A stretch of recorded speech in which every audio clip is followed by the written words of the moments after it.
इस कार्यक्रम के पुण्यार्जक हैं प्रेमी परिवार कटनी सतना, समाधिस्थ दशम प्रतिमाधारी स्वर्गीय श्री ज्ञानचंद जी जैन सतना, श्रीमती राजकुमारी जैन सतना, श्रीमती माया प्रेमचंद जैन प्रेमी कटनी, श्रीमती अल्पना मिनी इंजीनियर रमेश जैन सतना, श्रीमती संध्या दिनेश जैन बिलासपुर, श्रीमती दीप्ति महेंद्र जैन सतना, श्रीमती दीप्ति संजय जैन रायपुर, श्रीमती पायल अरिहंत जैन कटनी, अक्षय जैन, आशिता जैन, अर्चिता जैन, अक्षत जैन, अंशिका जैन, अरहन जैन, अनुज्ञा जैन। प्रेमी परिवार कटनी सतना। भावना योग प्रवर्तक प्रखर वक्ता परम पूज्य 108 मुनिवर्षी प्रमाण सागर जी मुनिराज की जय जय जय। बोलिए परम पूज्य 108 मुनिवर्षी अरह सागर जी मुनिराज की जय जय जय।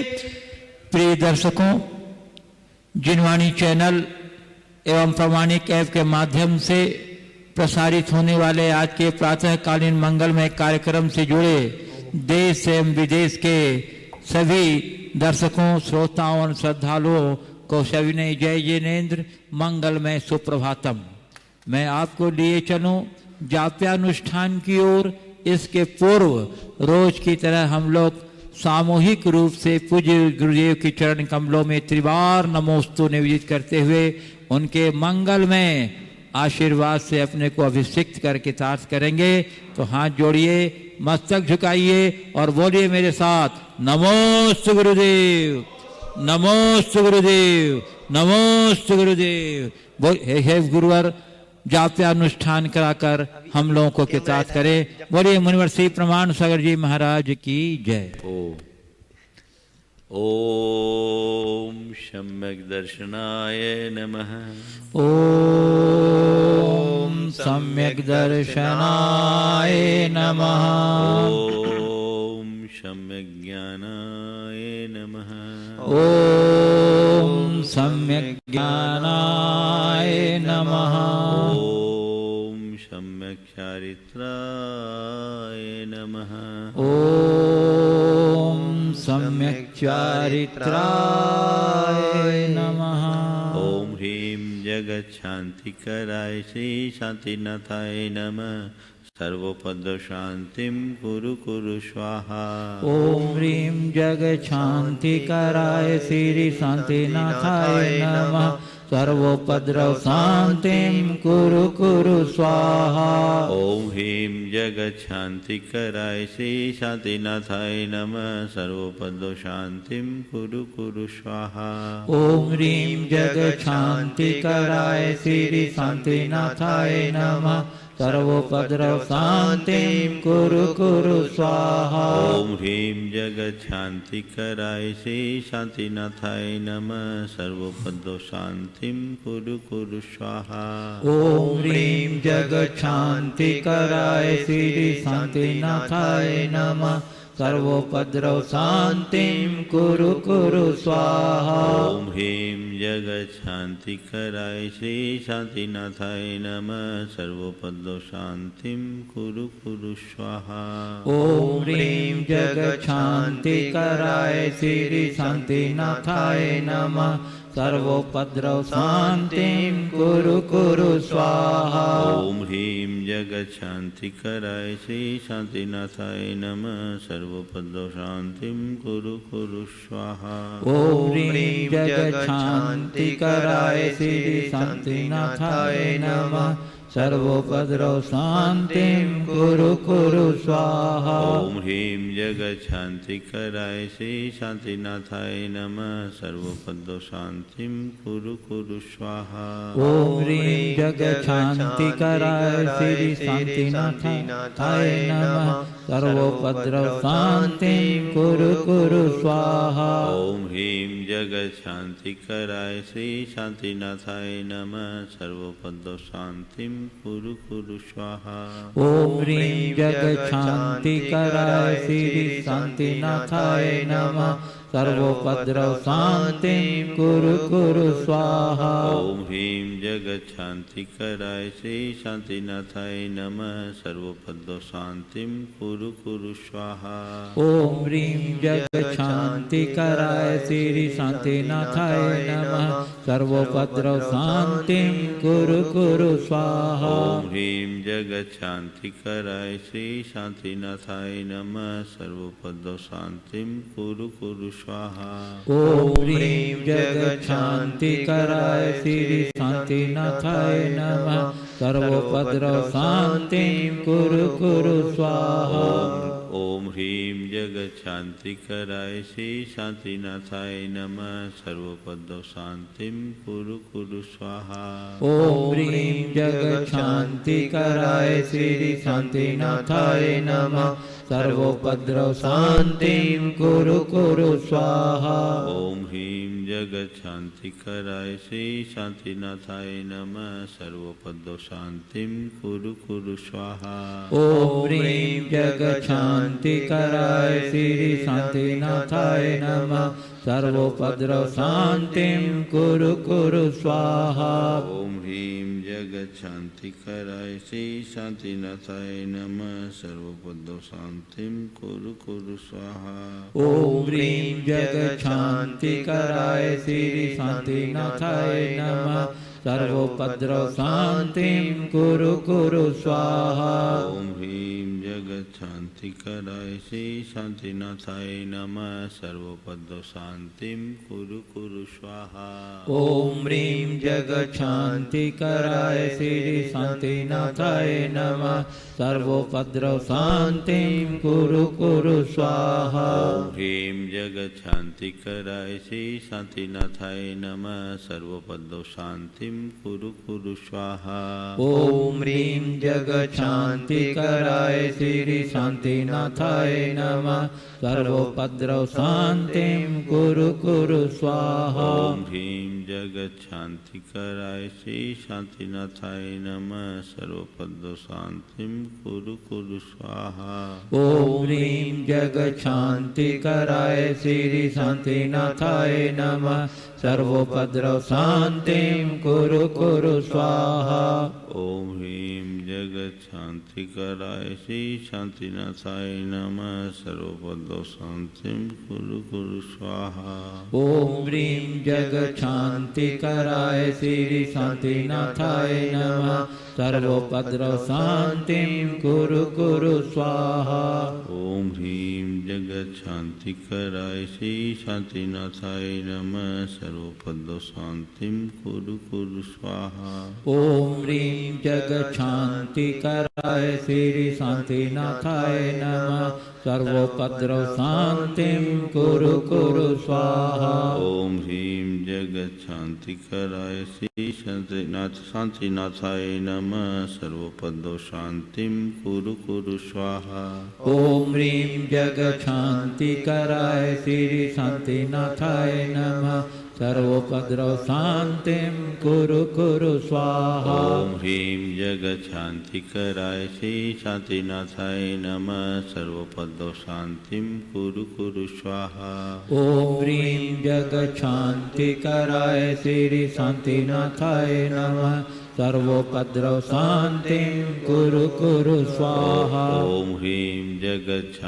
कराय श्री शांतिनाथाय नमः सर्वोपद्रव शांतिं कुरु कुरु स्वाहा। ओम ह्रीं जगत शांति कराय श्री शांतिनाथाय नमः सर्वोपद्रव शांतिं कुरु कुरु स्वाहा। ओम ह्रीं जगत शांति कराय श्री शांतिनाथाय नमः सर्वोपद्रव शांतिं कुरु कुरु स्वाहा। ओम ह्रीं जगत शांति कराय श्री शांतिनाथाय नमः सर्वोपद्रव शांतिं कुरु कुरु स्वाहा। ओम ह्रीं जगत शांति कराय श्री शांतिनाथाय नमः सर्वोपद्रव शांतिं कुरु कुरु स्वाहा। ओम ह्रीं जगत शांति कराय श्री शांतिनाथाय नमः सर्वोपद्रव शांतिं कुरु कुरु स्वाहा। ओम ह्रीं जगत शांति कराय श्री शांतिनाथाय नमः नमः सर्वपद्यो शान्तिं कुरु कुरु स्वाहा। ओम ह्रीं जगच्छान्तिकराय श्री शान्तिनाथाय नमः सर्वोपद्रव शान्तिं कुरु कुरु स्वाहा। ओम ह्रीं जगच्छान्तिकराय श्री शान्तिनाथाय नमः सर्वपद्यो शान्तिं कुरु कुरु स्वाहा। ओम ह्रीं जगच्छान्तिकराय श्री शान्तिनाथाय नमः सर्वोपद्रव शान्तिं कुरु कुरु स्वाहा। ओम ह्रीं जगच्छान्तिकराय श्री शान्तिकराय नमः सर्वपद्यो शान्तिं कुरु कुरु स्वाहा। ओम ह्रीं जगच्छान्तिकराय श्री शान्तिनाथाय नमः सर्वोपद्रव शान्तिं कुरु कुरु स्वाहा। ओम ह्रीं जगच्छान्तिकराय श्री शान्तिनाथाय नमः सर्वपद्यो शान्तिं कुरु कुरु स्वाहा। ओम ह्रीं जगच्छान्तिकराय श्री शान्तिनाथाय नमः सर्वोपद्रव शान्तिं कुरु कुरु स्वाहा। ओम ह्रीं जगच्छान्तिकराय श्री शान्तिनाथाय नमः सर्वपद्यो शान्तिं कुरु कुरु स्वाहा। ओम ह्रीं जगच्छान्तिकराय श्री शान्तिनाथाय नमः सर्वोपद्रव शान्तिं कुरु कुरु स्वाहा। ओम ह्रीं जगच्छान्तिकराय श्री शान्तिनाथाय नमः सर्वपद्यो शान्तिं कुरु कुरु स्वाहा। ओम ह्रीं जगच्छान्तिकराय श्री शान्तिनाथाय नमः सर्वोपद्रव शान्तिं कुरु कुरु स्वाहा। ओम ह्रीं जगच्छान्तिकराय श्री शान्तिनाथाय नमः सर्वपद्यो शान्तिं कुरु कुरु स्वाहा। ओम ह्रीं जगच्छान्तिकराय श्री शान्तिनाथाय नमः सर्वोपद्रव शान्तिं कुरु कुरु स्वाहा। ओम ह्रीं जगच्छान्तिकराय श्री शान्तिनाथाय नमः सर्वपद्यो शान्तिं कुरु कुरु स्वाहा। ओम ह्रीं जगच्छान्तिकराय श्री शान्तिनाथाय नमः सर्वोपद्रव शान्तिं कुरु कुरु स्वाहा। ओम ह्रीं जगच्छान्तिकराय श्री शान्तिनाथाय नमः सर्वपद्यो शान्तिं कुरु कुरु स्वाहा। ओम ह्रीं जगच्छान्तिकराय श्री शान्तिनाथाय नमः सर्वोपद्रव शान्तिं कुरु कुरु स्वाहा। ओम ह्रीं जगच्छान्तिकराय श्री शान्तिनाथाय नमः सर्वपद्यो शान्तिं कुरु कुरु स्वाहा। ओम ह्रीं जगच्छान्तिकराय श्री शान्तिनाथाय नमः सर्वोपद्रव शान्तिं कुरु कुरु स्वाहा। ओम ह्रीं जगच्छान्तिकराय श्री शान्तिनाथाय नमः सर्वपद्यो शान्तिं कुरु कुरु स्वाहा। ओम ह्रीं जगच्छान्तिकराय श्री शान्तिनाथाय नमः सर्वोपद्रव शान्तिं कुरु कुरु स्वाहा। ओम ह्रीं जगच्छान्तिकराय श्री शान्तिनाथाय नमः सर्वपद्यो शान्तिं कुरु कुरु स्वाहा। ओम ह्रीं जगच्छान्तिकराय श्री शान्तिनाथाय नमः सर्वोपद्रव शान्तिं कुरु कुरु स्वाहा। ओम ह्रीं जगच्छान्तिकराय श्री शान्तिनाथाय नमः सर्वपद्यो शान्तिं कुरु कुरु स्वाहा। ओम ह्रीं जगच्छान्तिकराय श्री शान्तिनाथाय नमः सर्वोपद्रव शान्तिं कुरु कुरु स्वाहा। ओम सम्यक् दर्शनाय नमः। ओम सम्यक् दर्शनाय नमः। ओम सम्यक् ज्ञानाय नमः। ओम सम्यक् ज्ञानाय नमः। ओम सम्यक् चारित्राय नमः।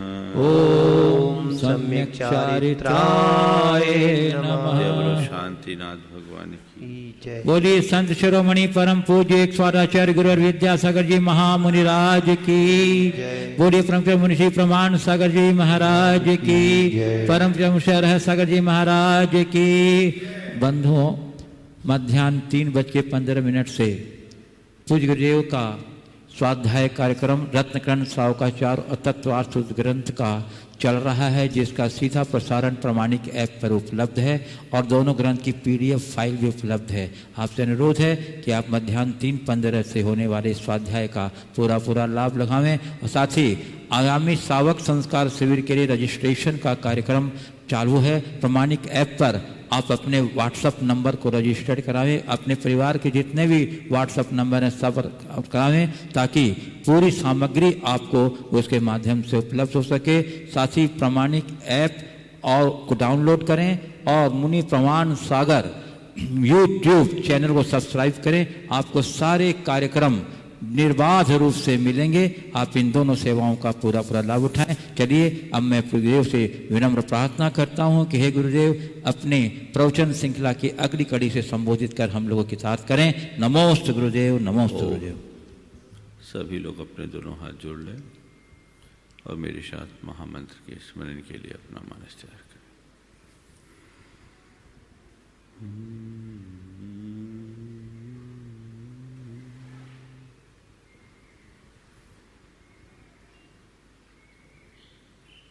नमो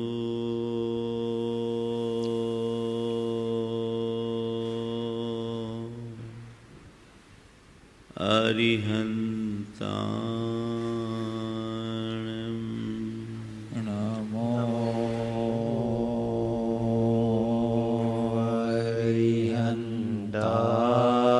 अरिहन्ताणं नमो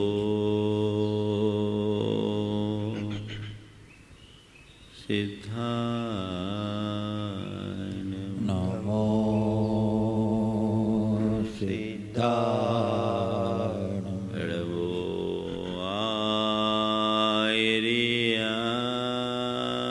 आयर्याणं नमो आयर्याणं नमो वज्रायाय नमो वज्रायाणं नमो लोये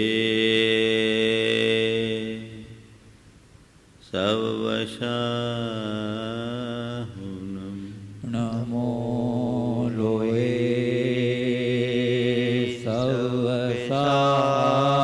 सवसाहुनं एषो पञ्चेन मुयारो एषो पञ्चनमो यारो पावपनाशिनो सवपावपणाशनो मङ्गलाळं च सवेशिं मङ्गलाळं च सवेशिं पळमं ओ मङ्गलं पढमं होई मङ्गलम्। जय बोलो देवादिदेव 1008 श्री भगवान महावीर स्वामी की जय जय जय सा परमो धर्म की जय जय जय परम पूज्य आचार्य गुरुवर श्री विद्यासागर जी महाराज राज की जय जय जय परम पूज्य एक स्वार मुनिवर श्री प्रमाण सागर जी महाराज की जय जय जय परम पूज्य मनुष्य अरह सागर जी महाराज की जय जय जय। नमोस्तु गुरुदेव, नमोस्तु। एक बार एक राजा किसी पहुँचे हुए संत के श्री चरणों में उपस्थित हुआ। राजा के साथ के उसके मंत्रीगण और अन्य सभासद राजा के सत्ता और संपत्ति का विवरण संत के समक्ष देने लगे। संत ने उनकी बात को सहज भाव से सुना फिर धीरे से पूछा, राजन तेरा क्या है? जवाब दिया, मेरा ये साम्राज्य है। तेरा साम्राज्य तो अचानक कोई परचक्र चढ़ाई कर दे तो छूट सकता है, छूट सकता है। तो जो छूट सकता है वो तेरा क्या है? मेरी शक्ति मेरे पास है, मेरी सैन्य शक्ति, मेरी सत्ता की शक्ति, मेरी शरीर की शक्ति मेरी है। बोले सैन्य कब पलायन कर जाए इसकी सुनिश्चितता है। सेना तो कभी भी हताहत हो सकती है और कल तुम्हारा शरीर भी निर्बल हो सकता उम्र के प्रभाव से। फिर ये शक्ति तुम्हारी कहाँ? उसने कहा, मेरी संपदा मेरी है। संत ने कहा, ये संपदा तेरी कब से हो गई? कब तक तेरे पास रहेगी? क्या तू इन्हें सदा बना के रख सकता है? ये तो कभी भी नष्ट हो सकती है और कदाचित ये नष्ट हो या न हो, तुझे तो यहाँ से जाना होगा। तो क्या अपनी संपदा को ले जा सकेगा? जो तेरे साथ रहे नहीं और तेरे साथ जाए नहीं, वो तेरी कैसे? राजा ने कहा, ये परिजन मेरे हैं। कि ये परिजन जब तेरा जन्म हुआ था तो तेरे साथ कौन थे? बोला, मैं अकेला था। थोड़ी देर कल्पना कर, अगर तू मरेगा तो तेरे साथ कौन होगा? तू मरेगा तो तेरे साथ कौन होगा? राजा को लगा, हाँ उस समय तो कोई नहीं होगा, अकेला ही होगा। राजा ने कहा, मेरा ये शरीर मेरा है। संत ने कहा, बिल्कुल ठीक कहा, ये शरीर तेरा है, लेकिन ये बता, मृत्यु के बाद ये शरीर तेरा कहाँ तक तेरे साथ जाएगा? उसने कहा, ये तो चिता की राख में बदल जाएगा। तो संत ने पूछा, ये बता, अब ये शरीर तेरा कहाँ से हुआ? राजा को बात समझ में आ गई, राज खुल गया। संत के चरण पकड़ लिए, कहे, प्रभु आपने मेरी आंखें खोल दी। न साम्राज्य मेरा है, न सत्ता मेरी है, न शक्ति मेरी है, न संपदा मेरी है, न ये परिजन मेरे हैं, न ही ये शरीर मेरा है। मेरा तो बस मैं हूँ, मेरी आत्मा है। आज मुझे इसकी समझ आई। बहुत कम लोग हैं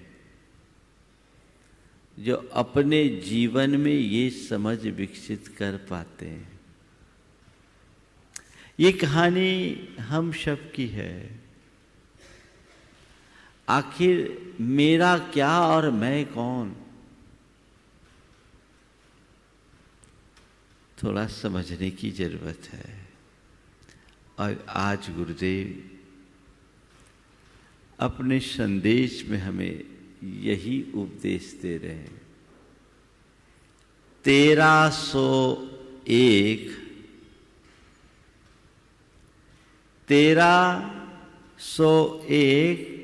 सो सुख अनेक में दुख ही दुख।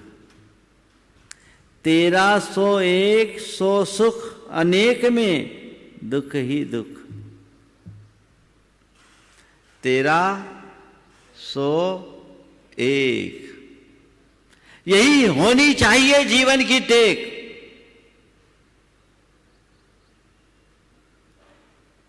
मुझे याद आ रहा है, सागर की बात है, 1980 की किसी प्रसंग में बोली लग रही थी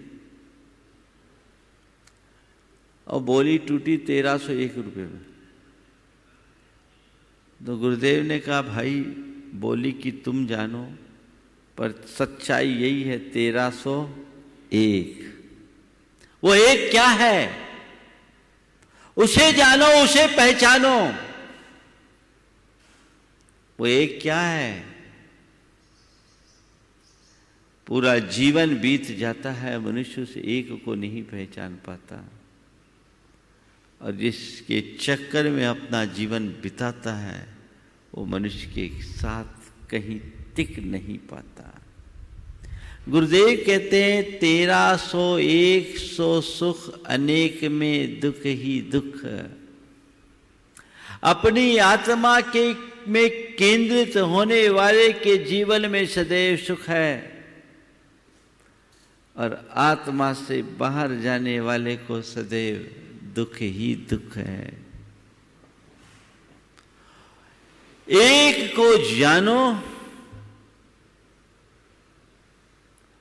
एक को भजो,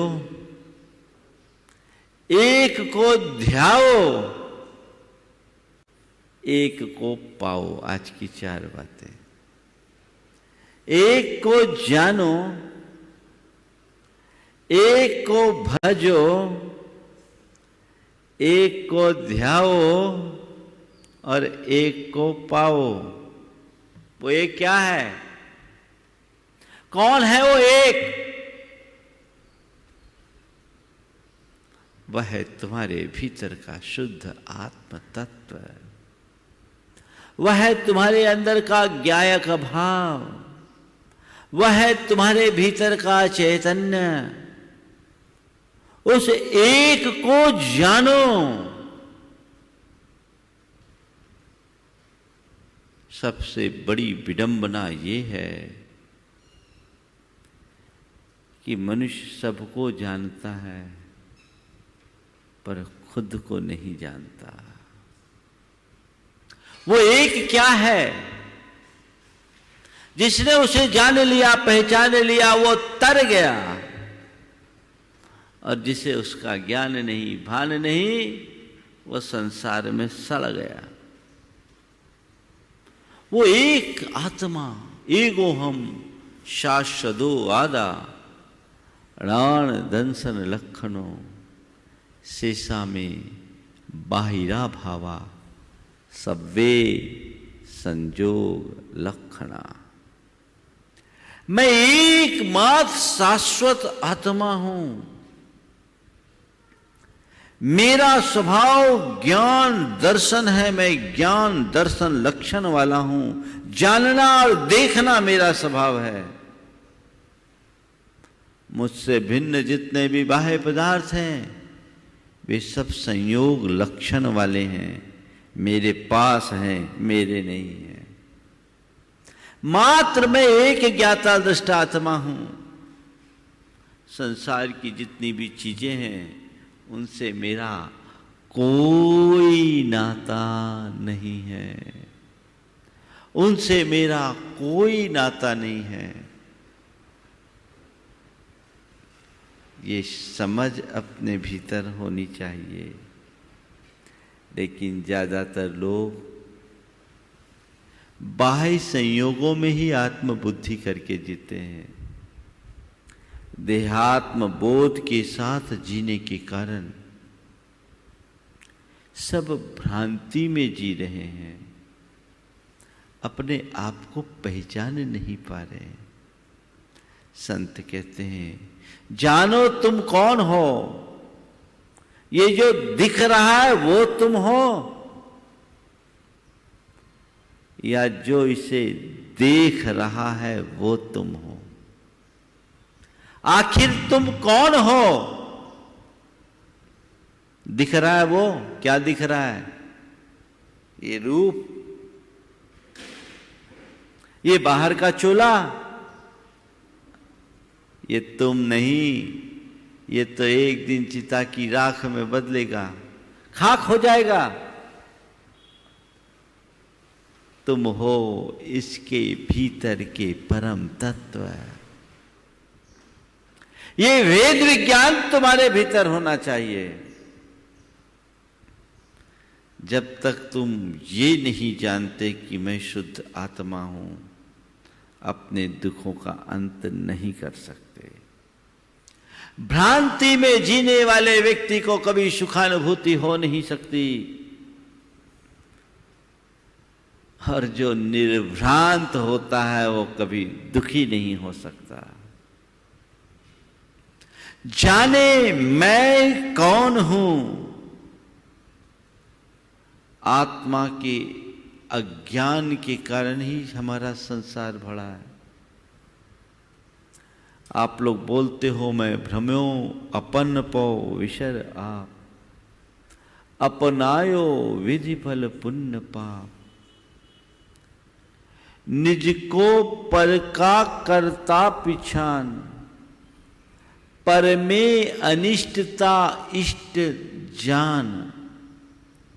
आकुलित भयो अज्ञान धार, जो मृग तृष्णा जानीवार। मैं इस संसार में भ्रमित हुआ हूं, किस कारण? अपन पौ विषया, मेरे इस भव भटकन का मूल कारण आत्म विभ्रांति है। मैंने अपने आप को जाना नहीं।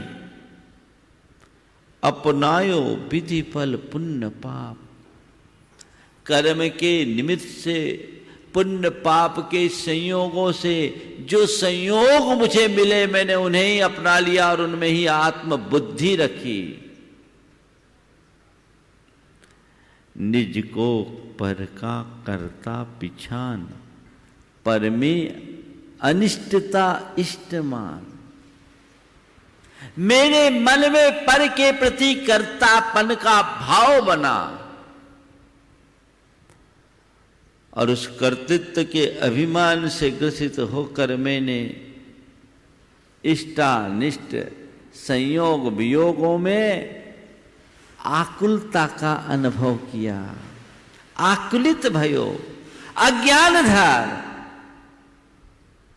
जो मेरे मन अनुकूल संयोग हुए उनमें मैं हर्षित हुआ, जो संयोग मेरे मन के विरुद्ध हुए उनके कारण मैं दुखी हुआ। यही मेरे दुख का मूल कारण रहा। संयोग पुण्य पाप के आश्रित थे, वो बदलते रहे और मैं संयोगों के निमित्त सुख और दुख के झूले में झूलता रहा।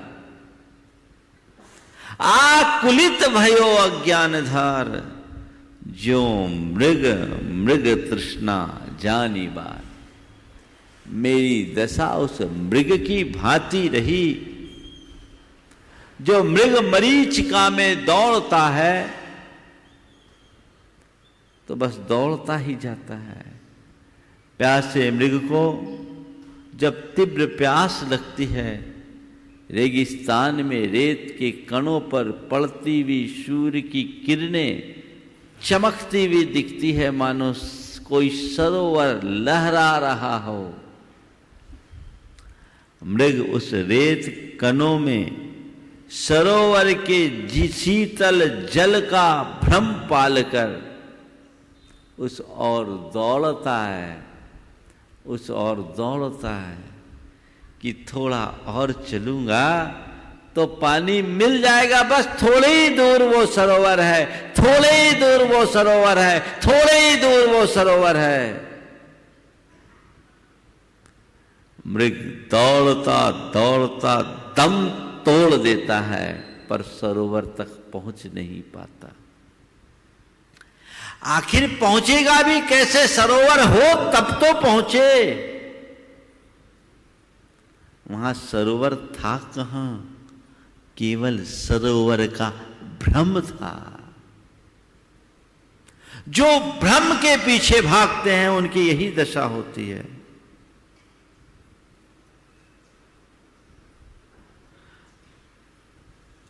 जो भ्रम के पीछे भागते हैं उनकी यही दशा होती है, और जो यथार्थ में जीते हैं वो उनसे मुक्त हो जाते हैं।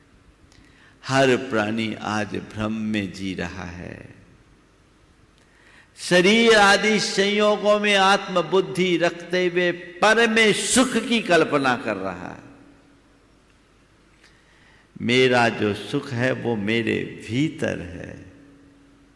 ये सुख की अनुभूति अगर एक बार हो जाए, ये समझ अंदर एक बार हो जाए, तो फिर व्यक्ति की कोई चाहत ही ना बचे। काश ये अज्ञान दूर हो। संत कहते हैं दृष्टि में आध्यात्मिकता को प्रतिष्ठित करो। जानो तुम कौन हो, एक को जानो। वो एक है मेरी आत्मा, जो अनादि से है और अनंत काल तक बने रहेंगे। संयोग बनते हैं, बदलते हैं, लेकिन आत्मा और हमारा संयोग नहीं, अनादि का संबंध है। संबंध क्या, वो हमारा स्वभाव है, न बना है न बदलेगा। उसकी तरफ दृष्टि, उसकी तरफ दृष्टि। हमारी दृष्टि कहाँ है? जो एक को ध्याता है वो सबको पा लेता है। जो एक को ध्यान में नहीं रखता वो कुछ नहीं कर पाता। संत कहते हैं एक को जानो। आचार्य कुंद कहते हैं जो एकम जानादि सो सब्बम जानादि, जो एकम अभी न जानादि सो सब्बम अभी न जानादि। जो एक को जानता है वो सबको जानता है, और जो एक अपनी आत्मा को नहीं जानता वो कुछ नहीं जानता। दुनियादारी की बात एक तरफ और आत्मा की बात एक तरफ। दुनियादारी की बात एक तरफ और आत्मा की बात एक तरफ। दृष्टि आत्मा की तरफ होनी चाहिए। जानो मैं कौन हूं, एक को जान लोगे दुख दूर। कबीर दास का एक बहुत प्यारा भजन है। अपन पो आप हो विसरो, अपन पो आप हो विसरो। जैसे स्वान कांच मंदिर में, जैसे स्वान कांच मंदिर में, भरमते भूखी मरो। वैसे ही गज फटिक सिलामणि दसननि आनियरो। अपन पो आप ही विसरो, अपन पो आप ही विसरो। जो केहरी बपु निरखे कूप जल, जो केहरी बपु निरखे कूप जल। प्रतिमा जाने परो, जो केहरी बपु निरखे कूप जल। प्रतिमा जाने परो, मरकट मूठी स्वाद नहीं बिहुरे। घर घर रटत फिरो, अपन पो आप हो विसरो। कहत कबीर ललनी के सुगना, कहत कबीर ललनी के सुगना।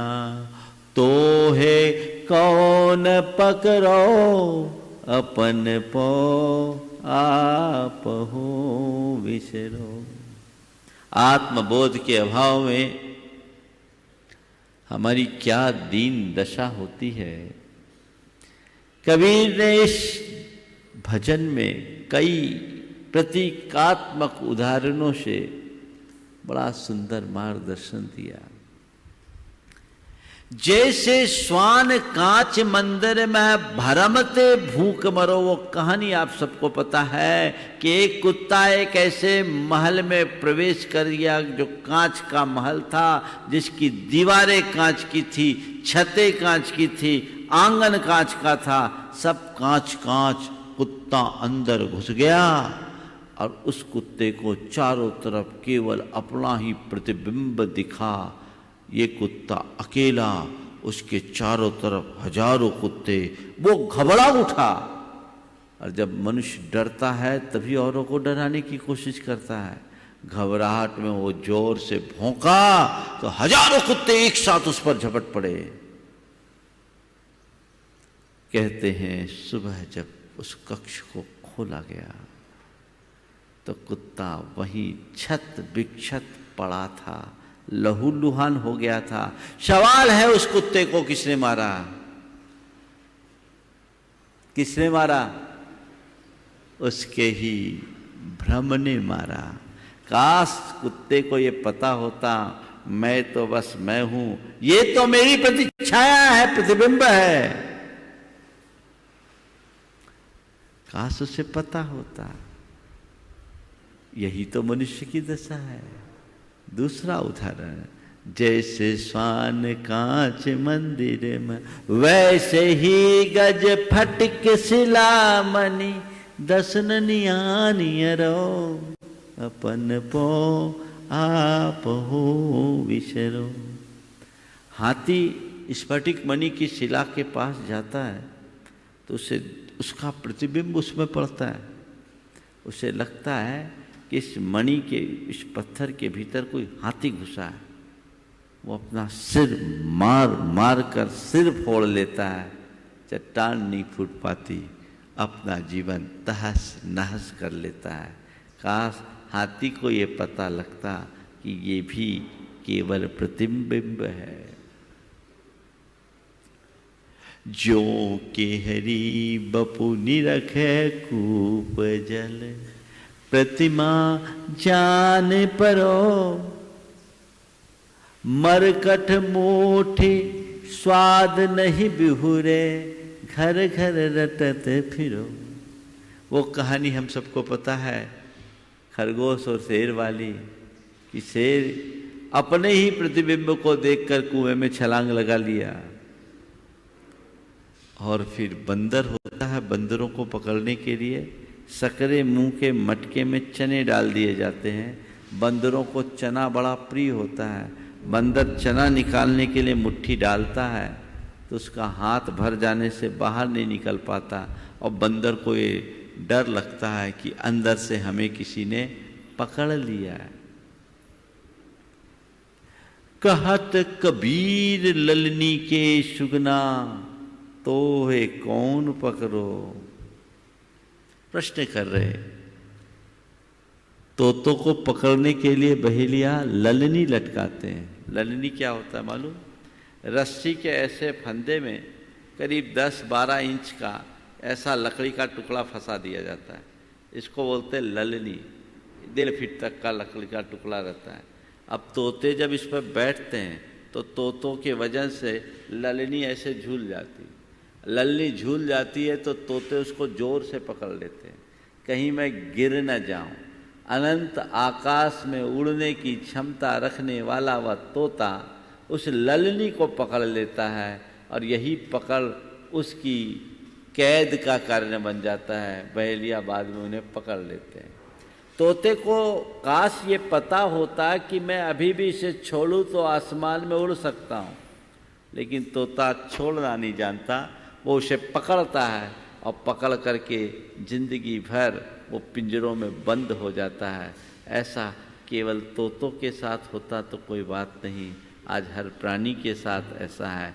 तुम इस संसार में जो दुखी हो रहे हो अपनी ही आसक्ति के कारण हो रहे हो। जिस दिन ये आसक्ति को छोड़ दोगे सब छूट जाएगा।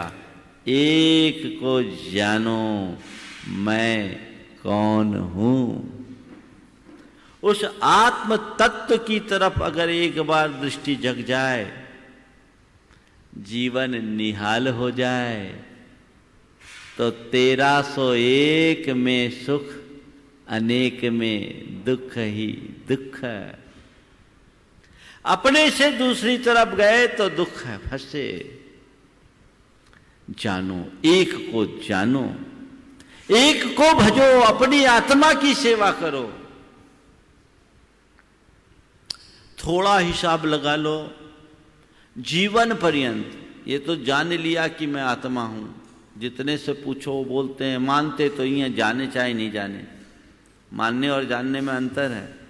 मानना एक धारणा है और जानना एक अनुभव। मानना एक धारणा है, जानना एक अनुभव। मैंने मान लिया कि मैं आत्मा हूं, ये मेरी स्थूल मान्यता है। पर ये बात जिस दिन मेरे अनुभव में आएगी, तब मैं सच्चे अर्थों में जानूंगा कि मैं आत्मा हूं। चलिए, कदाचित आपने जान लिया आत्मा, तब आत्मा को भजो। जब तुम्हें यह पता है कि मैं आत्मा हूं, देहादिक से मेरा कोई संबंध नहीं, तो थोड़ा हिसाब लगाओ, पूरे जीवन काल में तुमने अपनी आत्मा के लिए क्या किया? अनात्मा में ही रमे रहे, ये या आत्मा के लिए भी कुछ कर रहे हो? आत्मा को भज रहे हो या अनात्मा को भज रहे हो? एक को भज रहे हो या अनेक को भज रहे हो? अनेक में झमेला है, एक में आनंद। देखोगे तो क्या मिलेगा निष्कर्ष? एक को छोड़कर बाकी सबको भज रहे, उसका तो कोई सुध ही नहीं, पता ही नहीं वो सलामत है भी कि नहीं। संत कहते हैं, अपने आत्मा के हित का उद्योग करो, अपने आत्मा को भजने का प्रयास करो, आत्मा की तरफ अपनी दृष्टि जगाओ, आत्मा के कल्याण की ललक जगाओ। मैं इस मनुष्य जीवन में अपनी आत्मा के उद्धार का प्रयत्न करूंगा, मैं अपने इस मनुष्य जीवन में आत्मा के कल्याण का पुरुषार्थ करूंगा, मैं इस मनुष्य जीवन में अपने आत्मा को संवारने का प्रयास करूंगा, अपनी आत्मा को संभालने का प्रयास करूंगा, सतत आत्म जागृति रखूंगा, आत्म बोध के साथ जीऊंगा। है ऐसा मनोभाव? कुछ नहीं, पूरी जिंदगी दुनियादारी में बीत जाती है। मेरा मेरा करते करते बीती रे उमरिया। और क्या है? यही न चलता है। संत कहते हैं, संसार में अपने कर्तव्यों का पालन करो, दायित्व को निभाओ, पर स्वरूप बोध को कभी मत भूलो। अपनी आत्मा की तरफ दृष्टि रखो, अपने आत्मा के कल्याण का भाव रखो, सर्वोच्च प्राथमिकता अपने आत्मोद्धार को दो।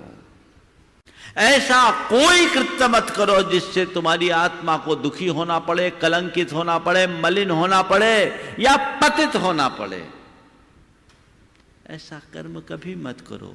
आत्मा को भजो, यानी आत्मपरक दृष्टि रखो।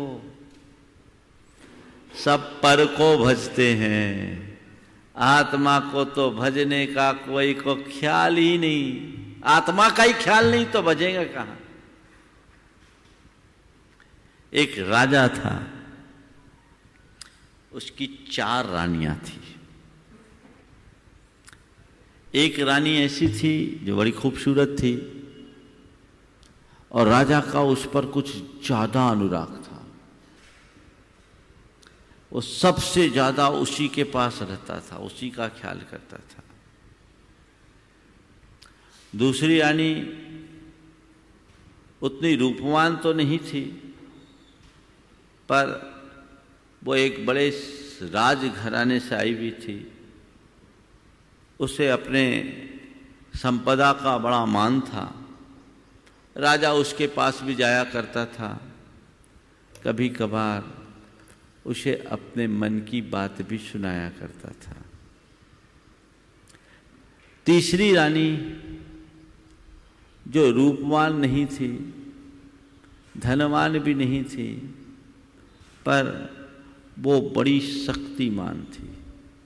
उसे अपनी शक्ति का गुमान था। राजा उसके पास भी कभी कभी जाया करता था। और उसकी एक चौथी रानी थी जिसके पास न रूप था, न धन था, न शक्ति थी, पर बुद्धि थी। वो बड़ी बुद्धिमान थी। राजा उसके पास कभी जाता ही नहीं था, लेकिन वो हर पल राजा के मंगल कामना करती थी। राजा उसकी कभी सुध नहीं लेता, लेकिन उसको मन में राजा से कोई शिकायत नहीं होती। ऐसा क्रम लंबे समय तक चलता रहा, लंबे समय तक चलता रहा। एक बार राजा गंभीर रूप से बीमार पड़ गया। उसके प्राणों का संकट आ गया। और जब प्राणों का संकट आया तो उसके राज्य में एक फकीर आया।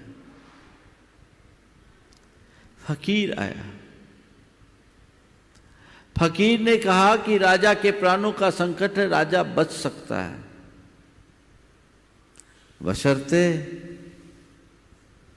बशर्ते राजा बच सकता है, बशर्ते ये औषधि मैं दे रहा हूं, कोई इसका अनुपान कर ले और वह करे जो राजा का सबसे प्रिय है। राजा की चारों रानियों में अगर कोई एक रानी है कर लेती है तो राजा बच सकता है, लेकिन कंडीशन एक ही है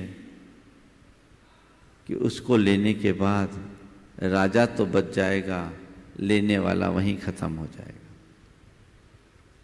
राजा को बात मालूम पड़ी। राजा का ये प्रस्ताव सबसे पहले उस रानी के पास गया जो 24 घंटे जिसके साथ राजा अपना समय बिताता था। उसने कहा, अरे ये काम मैं कैसे करूं? अभी मेरी जिंदगी क्या है? मेरी तो लंबी चौड़ी जिंदगी है। राजा चले भी जाएगा तो मेरी व्यवस्था किसी और के साथ हो जाएगी, मैं ये नहीं कर सकती। ठीक, दूसरे के पास गए। दूसरे ने कहा, ठीक है राजा के ऊपर संकट है माना, लेकिन अभी मेरी स्थिति ऐसी नहीं है कि मैं इस दुनिया से चले जाऊं। ये दवाई मैं नहीं ले सकती, इतना जरूर मैं कर सकती हूं कि किसी और की व्यवस्था के लिए देखती हूं, कोई इसके लिए तैयार हो जाए। तीसरी के पास गए। तीसरे ने कहा, ये दवाई की बात है, मेरे पास तो कोई व्यवस्था नहीं है, मैं ऐसा कर नहीं सकती, लेकिन मैं कोशिश करूंगी राजा को अन्य विधि से ठीक करने की। जब चौथी रानी के पास बात गई, उसने कहा, मेरे राजा पर संकट है, कोई बात नहीं, मैं हूं ना, मैं वो दवाई पीऊंगी और मुझे भरोसा है मेरे दवाई पीने से राजा भी ठीक होगा और मेरा भी कुछ नहीं होगा, क्योंकि मैं राजा के स्वास्थ्य की हर पल मंगल कामना करती हूं, राजा सुरक्षित रहेंगे। चौथी ने दवाई पिया, उसका कुछ नहीं हुआ। तीनों मुंह देखते रह गए। राजा उठकर खड़ा हो गया, वो स्वस्थ हो गया। राजा को समझ में आ गया, उसके अपनी भूल और गलती का एहसास हो गया कि तुम जिसे मैंने कभी देखा नहीं, महत्व नहीं दिया, तवज्जो नहीं दिया, लेकिन तुम मुझे इतना चाहती कि मेरे लिए अपना जान कुर्बान करने के लिए तैयार। काश मैंने तुम्हें सही ढंग से समझा होता, तुम्हारा ध्यान दिया होता, तो आज मेरी ये दुर्दशा नहीं होती। मुझे पता नहीं ये कहानी कब घटी, लेकिन ये कहानी हमारी तुम्हारी सबकी है। हर व्यक्ति के साथ उसकी 4 रानियां हैं। पहला है शरीर, जो सबसे पहले धोखा देता है। दूसरी है संपत्ति, जो इस दुनिया में ही रह जाती, इससे आगे नहीं जाती। तीसरे हैं हमारे परिजन, जो शमशान तक छुड़ाते हैं। और चौथी है हमारी आत्मा, जो भवांतरों तक हमारे साथ जाती है। लोग शरीर का ध्यान देते हैं, संपत्ति को भजते हैं, संबंधियों को भजते हैं, आत्मा का तो ख्याल ही नहीं। उसे भजो, सब खड़े हो जाएंगे। जब तक तुम्हारी आत्मा है तभी तक शरीर का कोई रोल, जब तक तुम्हारी आत्मा है तो तुम्हारी संपत्ति का रोल, और जब तक तुम्हारी आत्मा है तभी तुम्हारे संबंधी किसी काम के। आत्मा के जाने के बाद शरीर तो मुर्दा बन जाता है, संपत्ति धरी रह जाती है और संबंधी हाथ मलते खड़े रह जाते हैं। वही इसका अंतिम संस्कार कर डालते हैं। संत कहते हैं एक को भजो, एक को जानो, एक को भजो, फिर एक को ध्याओ। वो आत्म ध्यान की भूमिका है, बड़ी उत्कृष्ट भूमिका है। उस एक आत्मा को ध्याने का सौभाग्य बड़े बड़े योगियों को मिलता है, उनमें ही उसकी पात्रता है, जो हर पल अपनी आत्मा में डूबते हैं। कचित कदाचित बाहर आते हैं तो चर्चा भी केवल उसकी ही,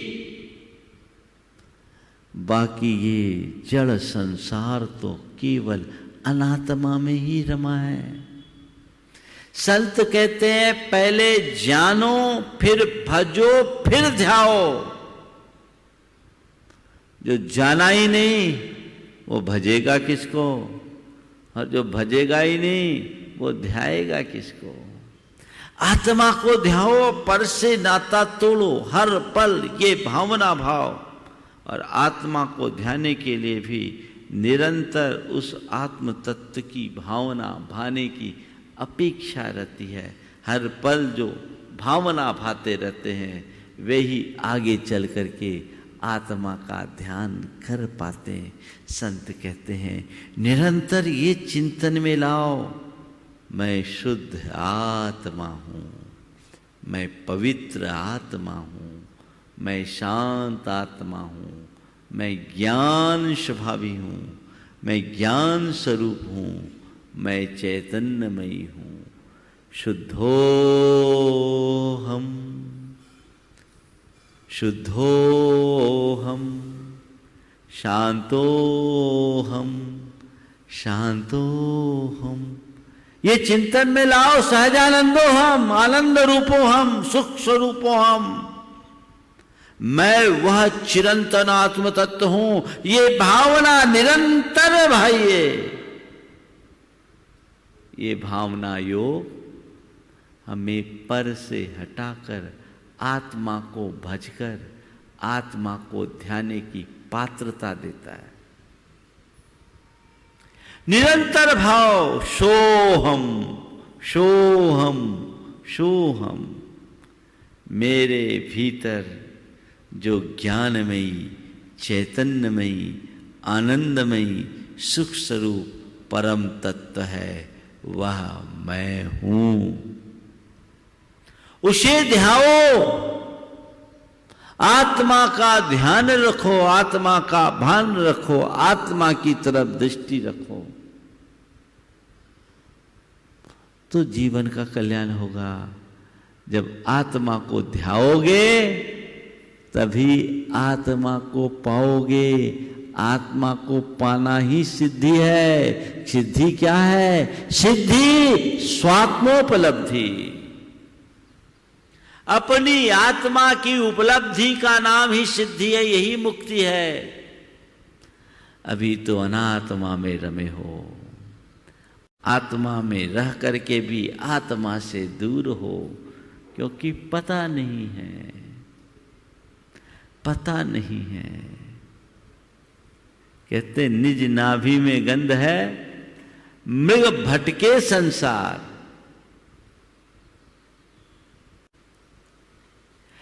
अपने नाभि में गंध है पर मृग को उसका पता नहीं, भटक रहा है। काश उसे पता हो तो भटकने की जरूरत ही नहीं। तो बस हमें भी उस आत्मा को जानकर आत्मा को भजने का प्रयास करना चाहिए। आत्मा को भजते भजते आत्मा को ध्याने की कोशिश करो, और जब आत्मा को ध्याने में समर्थ हो जाओगे तो आत्मा को पाने की कोई बात ही, कोई संशय ही नहीं रहेगा। जितने भी महान आत्माएं हुए हैं वे महान इसी कारण से हुए क्योंकि उन्होंने आत्मा को पाया है। हमें उन्होंने आत्मा का पाठ पढ़ाया है, हम उसे जाने, भजे, ध्याए, तब पा सकते हैं। लेकिन विडंबना तो तब दिखती है जब अच्छे अच्छे लोग आत्मा की बातें करते हुए भी अनात्मा में रमे रहते हैं। आत्मा की बातें करते हुए भी अनात्मा में रमे रहते हैं। एक सज्जन आचार्य महाराज के पास गए और कहा, गुरुदेव, महाराज साहब, गुरुदेव वाले नहीं थे वो, महाराज साहब, आपने समय सार कितनी बार पढ़ा? आपने समय सार कितनी बार पढ़ा? गुरुदेव ने कहा, एक बार। वो ऐसे देखे जैसे एक बार समय सार पढ़ के कोई अपराध सा कर दिया। पूछा, महाराज साहब, आपने समय सार कितनी बार पढ़ा? गुरुदेव ने कहा, एक बार। वो ऐसे देखे कि एक बार पढ़कर गुरुदेव ने कोई अपराध सा किया और बड़े गर्व से कहा, मैंने 108 बार समय सार पढ़ा। कितनी बार पढ़ा? 108 बार समय सार। अब की बार गुरुदेव ने उसे आश्चर्य से देखा। बोले, आपने 108 बार पढ़ा? बोले, हाँ। बोले, मुझे आश्चर्य है, मुझे आश्चर्य है। बोले, क्या? बोले, मैं एक बार समय सार पढ़कर मुनि बन गया, तुम 108 बार पढ़ करके भी यही अटके हो। अरे भैया, आत्मा को जानो तो आत्मा को भजो, अनात्मा को क्यों भज रहे हो? इसका मतलब तुम्हारा ज्ञान सत ही है, टोटा रतंत है। आचार्य कुंद कहते हैं, पाठोल करेद गुणम असद्ध मानस जीवस। केवल पाठ करने से क्या होगा? पारायण होना चाहिए, तब सच्चे अर्थों में जीवन का उत्थान होगा। इसलिए इस पर पक्का श्रद्धान करो। 1301 सो सुख अनेक में, 1301 सो सुख अनेक में, दुख ही दुख। उस दुख से बचने का तो एकमात्र रास्ता यही है, इसे हटाओ, तब अपने जीवन का हम उद्धार कर पाएंगे। एक बड़ी पौराणिक कहानी है। एक राजा थे, उन्हें दाह ज्वर हो गया। अनेक औषधोपचार करने के बाद भी उनकी दाह में शांति नहीं हुई। एक वैद्य आया, उसने कहा कि ये मलयगिरी चंदन है और इस चंदन को जो राजा का सबसे प्रिय है वो घिसे और इसका लेप राजा को लगाए तो राजा को आराम मिलेगा। फिर क्या था? राजा की रानियां चंदन घिसने में लग गई। चंदन घिसने लगी, चूड़ियों की खनखनाहट होने लगी और एक साथ अनेक रानियां जब चंदन घिसे, उनकी चूड़ियां खनखनाए, राजा को व्यवधान हो। राजा ने पूछा, ये क्या हो रहा है? बोले, आपके औषधि के लिए चंदन घिसा जा रहा है, रानियों की चूड़ी से उनको उसकी खनक हो रही है, उसी के शोर है। राजा ने कहा, ये शोर मुझे सुहा नहीं रही। रानियों ने फट से अपनी सारी चूड़ियां उतार दी, केवल सुहाग के चिन्ह स्वरूप एक एक चूड़ी रखी। सारी चूड़ियां उतार दी, सुहाग के चिन्ह स्वरूप एक एक चूड़ियां रखी और चंदन घिसना शुरू किया। अब सारा शोर बंद। जब आवाज बंद तो राजा ने पूछा, क्या हुआ? चंदन घिसना बंद हो गया क्या? क्या हुआ? चंदन घिसना बंद हो गया क्या? बोले नहीं, चंदन तो अभी भी घिसना जारी है। तो शोर क्यों नहीं? चंदन तो अभी भी घिसा जा रहा है, शोर क्यों नहीं? कहा, राजन, शोर चूड़ियों के कारण था, अब सब चूड़ियां हटा दी गई, एक चूड़ी है तो शोर खत्म हो गया। केवल एक चूड़ी बची, इसलिए शोर खत्म हो गया। ये एक वाक्य ने राजा को अंदर से जगा दिया कि जहां अनेक है वहां शोर है, जहां एक है वहां शांति है। राजा ने मन ही मन संकल्प ले लिया कि अब प्रातः काल की पहली किरण के साथ मैं अब अनेक से हटकर एक को भजूंगा, एक को ध्याऊंगा। जब तक मैं अनेक में था मेरे साथ ये दुख और अशांति है, जब मैं एक आत्मा में जाऊंगा सारा दुख, सारी अशांति दूर होगी। और वो राजा अपने लिए संकल्प के हिसाब से दृढ़ हुआ और उसके प्रताप से उसका ज्वर भी उतरते ज्वार की भांति उतर गया। और सुबह हुई, वो दीक्षित हो गया, एक आत्मा में डूबा और मुक्ति को प्राप्त कर गया। ये पुराणों की कहानियां हैं, कहानी यथार्थ है। एक को भजेंगे सब ठीक हो जाएगा। तो हम एक को जानो, एक को भजो, एक को ध्याओ, एक को पाओ। अनेक में शोर, एक में शांति, अनेक में दुख, एक में सुख। तो 1301 सुख, अनेक में दुख ही दुख है। बस इस संदेश को आत्मसात करें, हमारा जीवनोद्धार होगा। गुरुदेव के स्वास्थ्य में दिनों दिन सुधार हो रहा है। आज मेरे पास समाचार आया कि आज गुरुदेव आहारचर्या के लिए बाहर गए हैं। अभी तक जहां रहते थे वहीं परिसर में होता, ये संदेश मेरे पास अभी आया है। तो ये बहुत अच्छी बात, हम ऐसे ही भावना भाएं कि वो पूर्ण स्वस्थ हों और इस बार के पर्यूषण में उनकी देशना पूरे देश में गूंजे, ऐसा भाव सबको मिले।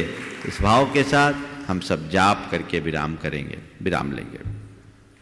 ओम ह्रीं अर्हंसि पार्श्वनाथ जिनेन्द्राय नमो नमः। ओम ह्रीं अर्हंसि पार्श्वनाथ जिनेन्द्राय नमो नमः। ओम ह्रीं अर्हंसि पार्श्वनाथ जिनेन्द्राय नमो नमः। ओम ह्रीं अर्हंसि पार्श्वनाथ जिनेन्द्राय नमो नमः। ओम ह्रीं अर्हंसि पार्श्वनाथ जिनेन्द्राय नमो नमः। ओम ह्रीं अर्हंसि पार्श्वनाथ जिनेन्द्राय नमो नमः। ओम ह्रीं अर्हंसि पार्श्वनाथ जिनेन्द्राय नमो नमः। ओम ह्रीं अर्हंसि पार्श्वनाथ जिनेन्द्राय नमो नमः। ओम ह्रीं अर्हंसि पार्श्वनाथ जिनेन्द्राय नमो नमः। ओम ह्रीं अर्हंसि पार्श्वनाथ जिनेन्द्राय नमो नमः। ओम ह्रीं अर्हंसि पार्श्वनाथ जिनेन्द्राय नमो नमः। ओम ह्रीं अर्हंसि पार्श्वनाथ जिनेन्द्राय नमो नमः।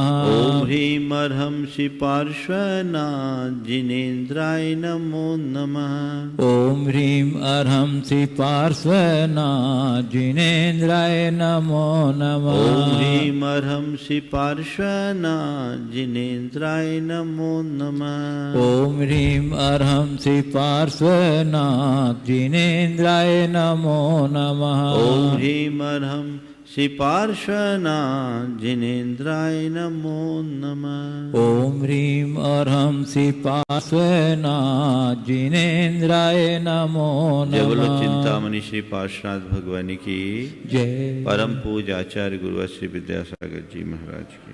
बोलिए परम पूज्य 108 मुनिवर श्री प्रमाण सागर जी मुनिराज की। परम पूज्य 108 मुनिवर श्री अरह सागर जी मुनिराज की।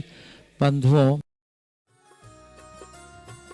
इस कार्यक्रम के पुण्यार्जक थे प्रेमी परिवार कटनी सतना, समाधिस्थ दशम प्रतिमाधारी स्वर्गीय श्री ज्ञानचंद जी जैन सतना, श्रीमती राजकुमारी जैन सतना, श्रीमती माया प्रेमचंद जैन प्रेमी कटनी, श्रीमती अल्पना मिनी इंजीनियर रमेश जैन सतना, श्रीमती संध्या दिनेश जैन बिलासपुर, श्रीमती दीप्ति महेंद्र जैन सतना, श्रीमती दीप्ति संजय जैन रायपुर, श्रीमती पायल अरिहंत जैन कटनी, अक्षय जैन, आशिता जैन, अर्चिता जैन, अक्षत जैन, अंशिका जैन, अरहन जैन, अनुज्ञा जैन। प्रेमी परिवार कटनी सतना।